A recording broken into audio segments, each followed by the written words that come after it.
Kung gusto mong mas maging matalino ang iyong anak, dapat niyang inumin ang makapangyarihang batido na ito. Magugustuhan mo ang mga resulta. Para sa makapangyarihang batido na ito, kakailanganin natin ng 2 saging.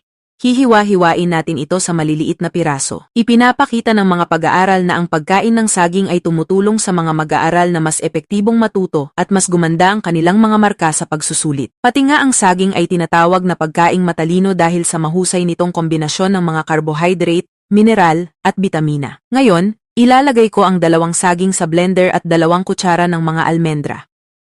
Pagkatapos ay 1 tasa ng gatas, at papablend natin ng ilang minuto. Ang mga almendra ba ay isa sa pinakahahalagahang pagkain para sa utak dahil sa mataas nitong nilalaman ng riboflavin? Kapag pinagsama ang 2 pagkaing ito, nabubuo nila ang perpektong resipe para sa mahusay na paggana ng utak. At handa na ang ating batido para ihain at inumin. Inumin ang batido na ito araw-araw bago mag-almusal sa loob ng 30 araw para lubos mong mapakinabangan ang mga benepisyo nito. Gawin mo ito para sa iyong mga anak.